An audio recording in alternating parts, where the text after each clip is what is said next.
Jadi gini, ini susunannya seumpama mentok di sana semua. Kita geretnya gini, set, sekali set, set, set.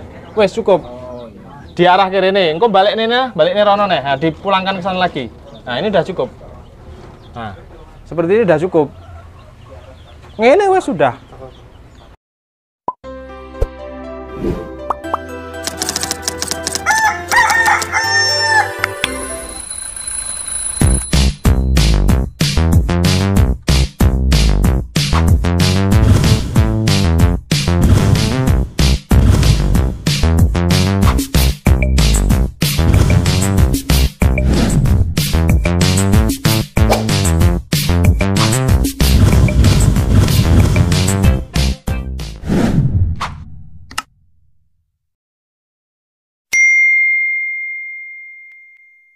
Assalamualaikum warahmatullahi wabarakatuh, sedulur ternak semuanya. Hari ini rame ya.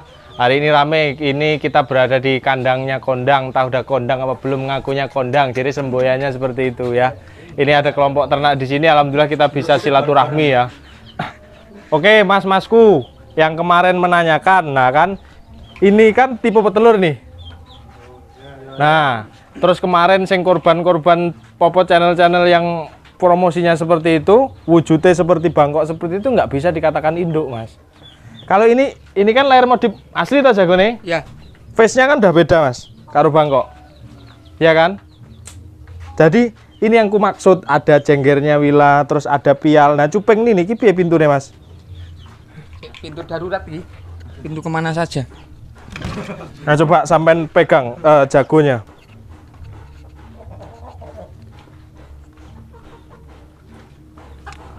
Nah, sampean pegang, mas. Nah, kita pegang ini.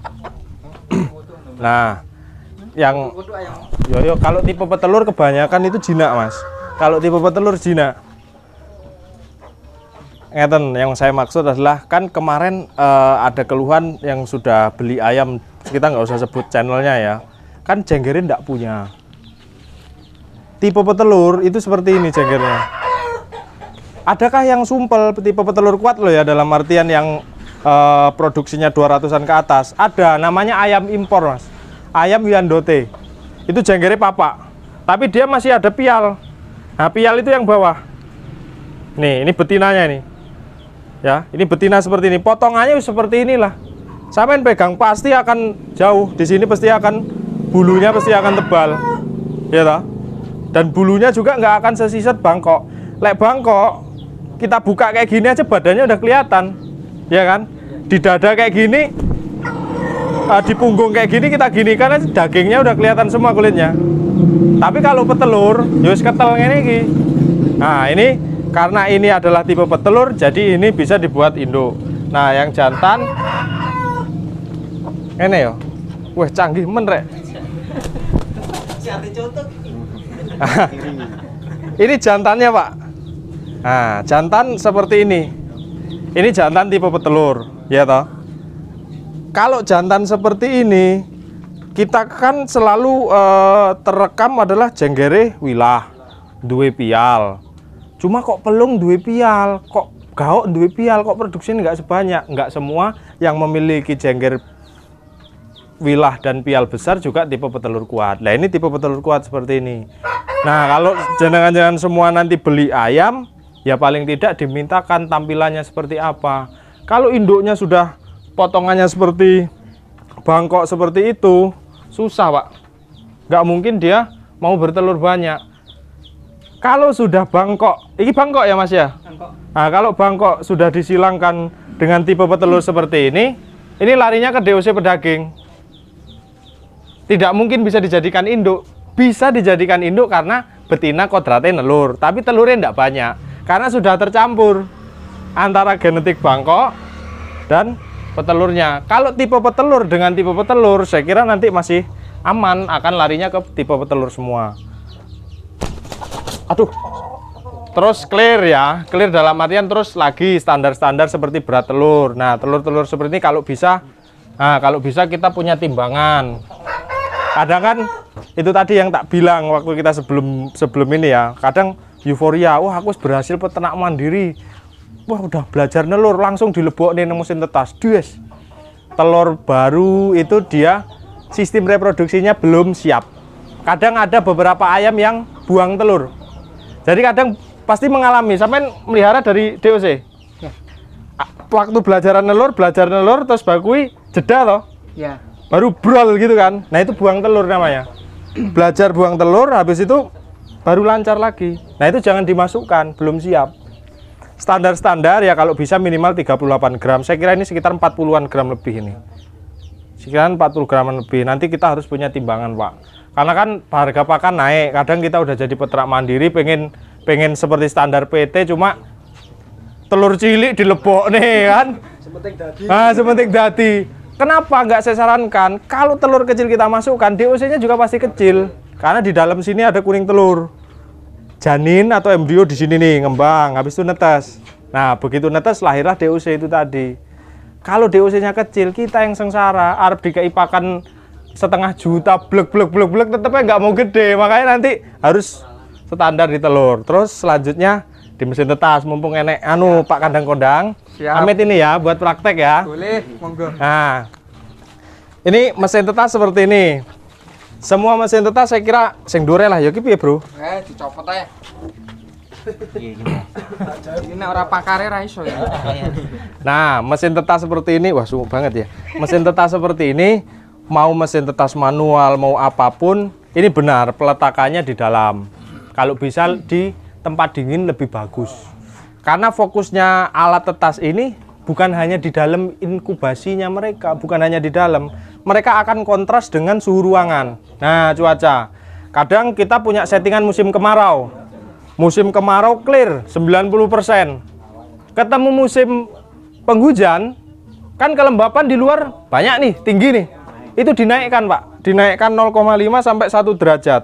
Supaya apa? Supaya kalau sini dingin di luar, yang dalam ini akan ketekan juga. Jadi suhunya akan down. Nah, ketika suhunya down, harus dinaikkan. Itu kuncinya.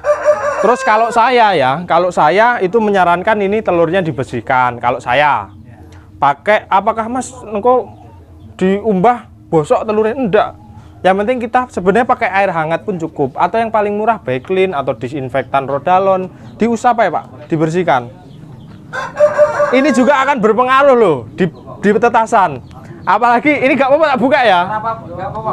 Apalagi seperti ini Pak Amit. Ini kalau menurut saya kurang bersih Pak. Makanya kalau bisa untuk khusus ini kan hatchery ya, mungkin karena kita setternya di sini ya. Untuk hatcher seperti ini raknya harusnya yang gede. Karena kan kadang ada DOC menetas kan bawa lendir tuh. Nah, kalau kita pakai raknya yang ramnya agak banyak-banyak bersih, agak lebar-lebar bersihnya kan mudah. Ini kan terlalu rapat. Nah, ini juga nanti udara sama kelembapan di bawah juga payah gitu ya. Nah, kalau seumpama ini 2 mesin, benar, kita menjadi peternak mandiri, saya sarankan itu punya 2 mesin. Satu khusus setter usia 0 sampai 18 hari atau 0 sampai 14 hari nggak masalah. Satunya khusus hatcher. Supaya apa? Ketika menetas, yang kita bersihkan ini cuma 1 unit mesin alat tetas. Asal setternya lebih besar daripada hatcher, 1:3. Jadi seumpama setternya 300, hatchernya 100. Nah, seperti itu. Ya, itu kuncinya seperti itu. Seperti ini paling ayam kampung Mas ya. Ayam kampung. Bangkok, ayam bangkok. Silangan. Nah, seperti ini kan kawan. Ini pasti aku yakin nih telurnya pasti cilik. Ya. Ini paling cuma berapa gram ini? Ada nggak 20 gram ini? Eman-eman, Mas. Nah, itu tadi eman-eman. Cuma ini makan ini setengah mati makan ini. Ayam seperti ini nggak akan besar-besar gitu kan. Kasih mic-nya coba Mas, kasih mic-nya. Gimana? Tanya Mas, kalau bersihkan cuman pakai air biasa gimana? Kenapa harus pakai Rodalon? Kenapa harus pakai Baclean gitu? Nah, oke. Kan ini nyampur nih di petarangan. Ada bakteri dari kotoran hewannya, mungkin ada amonia nempel di sini. Jangan dikira ini kalau nggak kita bersihkan di sini dia nggak berkeliaran loh bakterinya. Berkeliaran, makanya kan kita ini bersihin bukan hanya tanah, ada bakteri. Kita sikat dengan seperti Rodalon atau disinfektan lain kan aman. Oh iya. Jadi sekalian aja. Kalaupun mau yang irit, air anget juga bisa. Kadang ada yang ngasih statement nanti pori-porinya kebuka. Aku udah 6 tahun mas, tak bersihkan selalu pakai Rodalon ataupun cairan disinfektan lain. Itu lebih aman. Saya kira juga kan manis gitu loh. Kita ngelihat di mesin itu kalau nguyak juga manis. Terus nguyak juga kan kadang ada yang nguyaknya digini nih. Wah, ya ini nggak balik. Jadi gini, ini susunannya seumpama mentok di sana semua. Kita geretnya gini, set, sekali set, wes cukup. Di arah kiri nih, engkau balik nih, rono nih, nah, dipulangkan ke sana lagi. Nah ini udah cukup. Nah seperti ini udah cukup. Ini wes sudah. Terus settingan suhu. Nah kadang ini nggak usah teko tapi tak jelas ke KB ya. Settingan suhu. Mas ada ayam yang netes di pusernya delewer seperti cairan. Nah itu kuning telur. Berarti mesinnya kepanasan. Bagusnya itu nggak ada mas ya? Nggak ada. Terus pecahan telurnya itu gini mas, dia bulat, melingkar gini. Nah ini sempurna, mecah. Terus juga di dalam cangkang itu bersih, nggak ada, aduh cetrum ya, bersih, nggak ada darah. Jadi kering, ya nggak langsung kering sih, tetap basah karena ada kulit ari. Terus juga ada beberapa telur yang kok sudah mecek ini bahasa anu ini retak lah ya, retak. Tapi kok nggak mau cepet ini dibantu aja di cetek tek. Kalau peternak mandiri paling hidupnya kan nggak banyak toh. Kalau kayak kita ini harus telaten memang peternak mandiri. Jadi selentik iway gini, tek muternya. Menetes yang bagus tuh bulat seperti ini, muter. Penyimpanan telur juga, penyimpanan telur ini kalau sampai ngerebus telur pasti yang ditumpul ini ada rongga. Nah ini tempat oksigennya pak. Jadi kenapa saya sarankan nyimpen telurnya runcing di bawah supaya dia bisa bernapas. Nyimpen di kulkas nggak apa-apa pak? Ada kemarin ada yang ngomong nyimpen di kulkas tapi saya sarankan sih. Yang jelas kita nyimpennya di suhu ruangan. Kadang juga kan ada ini mau Belandi ya? Sini, yakin? Ada juga sebagian telur yang netasnya duluan. Kalau mulai netas di 19 hari ataupun 20 hari tidak masalah. Apalagi pengumpulan kita itu kan seminggu sekali. Jadi wajar ada telur yang duluan kita kumpulkan itu menetas duluan, itu wajar. Wajar, itu hal sebuah kewajaran. Kalau di 19 hari sudah clear netas semua, itu kepanasan. Jadi kecepatan netas berarti suhunya kepanasan. Lambatnya netes berarti ya suhunya kurang. Gitu aja konsepnya. Hari ini 18 hari kok sudah mulai meletai, 19 hari brol, panasan pak. Kalau telur kepanasan, DOC-nya kaki kering. Kalau pas mati lampu pak, gimana pak? Mati lampu mesin seperti ini nggak ada solusi mas. Solusi ini nggak usah dibuka. Lek terlalu lama ya harus pakai mesin atau genset atau dan supplier listrik lainnya. Yang penting nggak usah dibuka. Mau gimana lagi, wong tenaganya ini paling utama dari listrik, kecuali kita ada stok aki dan semacamnya. Ya mau nggak mau kita usahakan gimana caranya lampu ini nyala. Tapi kalau setengah hari, saya pernah waktu itu hampir 24 jam nggak tak buka, tapi alhamdulillah. Tapi tidak sebagus kalau nggak mati lampu. Tapi persentase tetas masih oke. Kalau kita peternak mandiri dengan alat seperti ini, netasnya masih di bawah 90%, itu belum berhasil pak. Endok piro loh, maksud netes kayak ini nggak iso brol. Kalau sudah fertil, apalagi induk seperti ini harus 90% ke atas itu baru berhasil.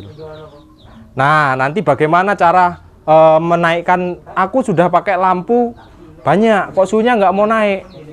Dipindah ke dalam, dilapisi styrofoam dinding-dindingnya biar kedap. Kadang kalau malam itu suhunya nggak bisa kan, oleh pas siang ya. Karena itu nggak kedap, makanya kenapa mesin saya atau alatan saya itu tripleknya double. Kalau ini kan, ya ini karena lumayan tebal ya, tapi nggak masalah juga. Kalau bisa dilapisi aluminium foil biar kedap. Bagus lagi di double, triplek dek gitu dia lebih istimewa. Lanjut terus ke kandang brooding. Nah, kandang brooding seperti ini.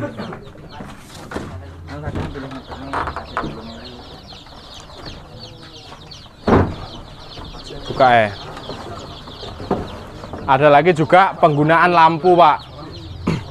penggunaan lampu itu kadang kita berpikir satu lampu watt besar cukup. Padahal kita nggak berpikir nih radiasi lampu besar itu seperti apa. Lampunya yang lebih baik itu lampunya sedikit-dikit tapi rata, wattnya kecil aja, nggak usah banyak-banyak. Bagaimana cara mengindikasi ayam ini supaya nggak kedinginan atau suhunya pas? Ya dari tidurnya kayak gini, kalau dia ngumpul mojok ya kademen wes.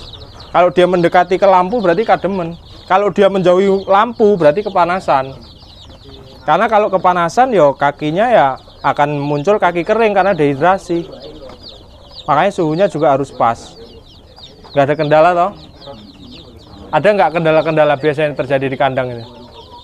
Kalau ciri-ciri kaki kering itu seperti apa tuh Mas? Biar lebih jelas itu Mas. Biasanya ada. Kaki kering. Belum calon kaki kering. Ini karena, nah ini loh Pak, karena kita ini kadang kan agak malas membersihkan. Bulu lepek seperti ini menyebabkan DOC nggak sehat Pak. Bulu lepek terkena kotorannya ini nggak sehat. Nah kaki kering ini, oh iki.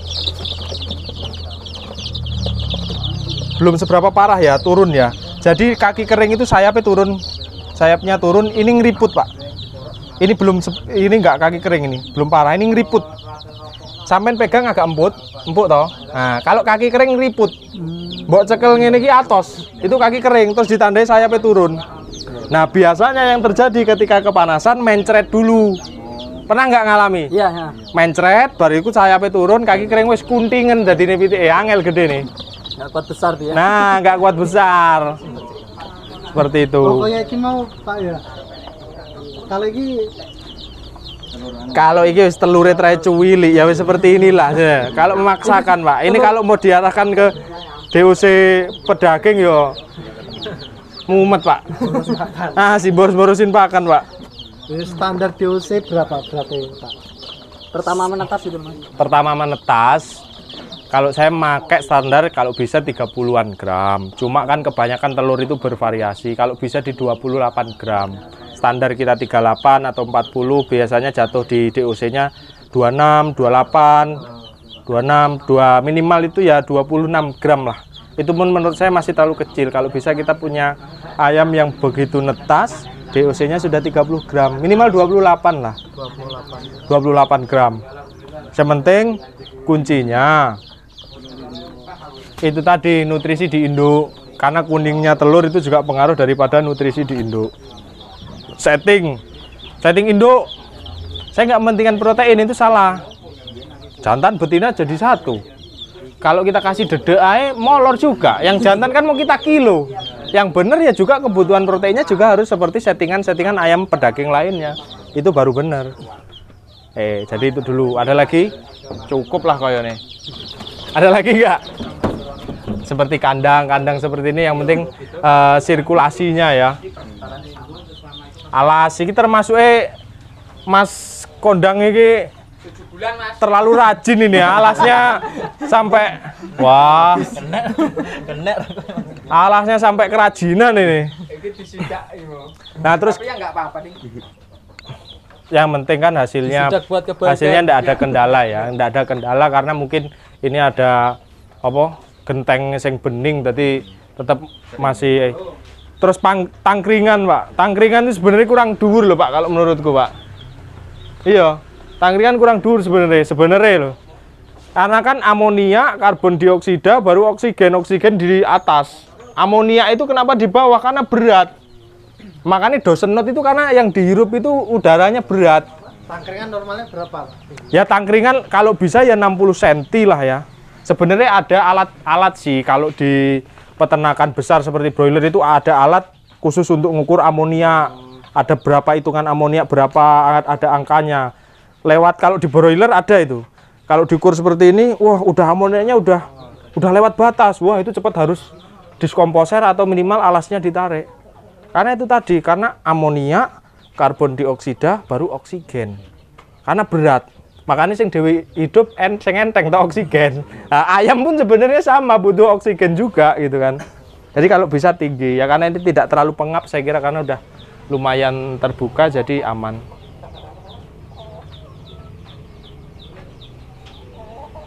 Ya alhamdulillah ayamnya sehat. Sehat cuma kan ini Mas alasmu. Ben ayamnya itu gini loh Pak, kalau saya ngeliat tuh ayamnya tuh kalau bisa mulus. Mulus, nggak ada yang apa? Lendut lendut nempel-nempel seperti itu, seperti di kandang brooding tadi juga harus kita jaga kebersihan. Nah, untuk kandang brooding itu untuk saran atau tip yang wadah pakan gantung Mas ya. Kandang brooding kalau awal-awal saya penggunaannya karena kan kita masih pakai alas, itu tak tebar. Memang mau tidak mau ya tetap akan nyisa Pak. Tetap kita buang gitu kan. Setelah itu saya pakai nampan dikasih ram. Kalaupun mau pakai gantung juga enggak apa-apa. Juga pemberian pakan juga jangan dikira protein itu tidak bakal hambar apa menguap.